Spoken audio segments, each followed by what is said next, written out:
Hi guys, നമ്മളിന്നൊരു Meesho ഹോളാണ് ചെയ്യുന്നത്. മീഷോയിൽ നമ്മളൊരു ടോപ്പും അതിന് മാച്ചിങ് ആയിട്ട് ഒരു സ്കേർട്ടും പർച്ചേസ് ചെയ്തിട്ടുണ്ടായിരുന്നു. രണ്ട് സെപ്പറേറ്റ് ആയിട്ടായിരുന്നു മേടിച്ചിരുന്നത്. അതിൻ്റെ സ്ക്രീൻഷോട്ടും കാര്യങ്ങളും ഒക്കെ നമ്മൾ അറ്റാച്ച് ചെയ്തിട്ടുണ്ട്. അതിൻ്റെ വേറെ പല കളർ കോമ്പിനേഷൻസും അവൈലബിൾ ആണ്. ഈ സ്കേർട്ട് നമ്മൾ എടുത്തിരിക്കുന്ന black, grey and white colour കോമ്പിനേഷനിൽ വരുന്നതാണ്. വേറെ കളേഴ്സ് എന്ന് പറയുമ്പോൾ റെഡ് അവൈലബിൾ ആണ്, അതുപോലെ ഗ്രീൻ അവൈലബിൾ ആണ്, സാൻഡ് കളർ അവൈലബിൾ ആണ്, ഒക്കെ അവൈലബിൾ ആണ്. നല്ല ചുരുക്കൊക്കെ വരുന്ന സ്കേർട്ടാണ്. നമ്മൾ നല്ല ഫ്ലോയി ആയിട്ട് നല്ല ലെങ്ത് കിട്ടുന്ന സ്കേർട്ടാണ്. അതുപോലെ നല്ല ഇലാസ്റ്റിക്കും ഉണ്ട്. ടോപ്പ് വരുമ്പോഴത്തേനും പ്ലെയിൻ ബ്ലാക്ക് ടോപ്പാണ് വരുന്നത്.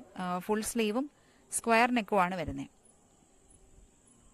പിന്നെ നമുക്ക് ഈ ടോപ്പ് വേണമെങ്കിൽ ഇങ്ങനത്തെ ഇതിൻ്റെയും കുറേ കളേഴ്സ് അവൈലബിൾ ആണ്. നമ്മൾ ഇങ്ങനത്തെ ടോപ്സ് മേടിച്ച് വെക്കുവാണെങ്കിൽ ജീൻസിൻ്റെ കൂടെ ഒക്കെ പെയർ ചെയ്യാൻ നല്ലതായിരിക്കും. ഇതാണ് നമ്മൾ ഇട്ട് കഴിഞ്ഞിട്ടുള്ളത്. നമുക്ക് ഇങ്ങനെ എങ്ങനെ വേണമെങ്കിലും ജസ്റ്റ് ഇൻ ചെയ്യാതെ വേണം ഇടാം, ഇൻ ചെയ്ത് വേണം ഇടാം, എങ്ങനെ വേണമെങ്കിലും ഇടാം. എങ്ങനെ ഇട്ടാലും നല്ല ലുക്ക് തരുന്നതാണ്. ഇതിൻ്റെ വേറെ പല കളേഴ്സും അവൈലബിൾ ആണ്. റെഡും ഇതിൻ്റെ റെഡ് സ്കേർട്ടും ഇതേപോലത്തെ തന്നെ റെഡ് ടോപ്പും കൂടെ എടുക്കണമെന്ന് കരുതി ഇരിക്കുവാണ് ഞാൻ. അപ്പോൾ ബൈ.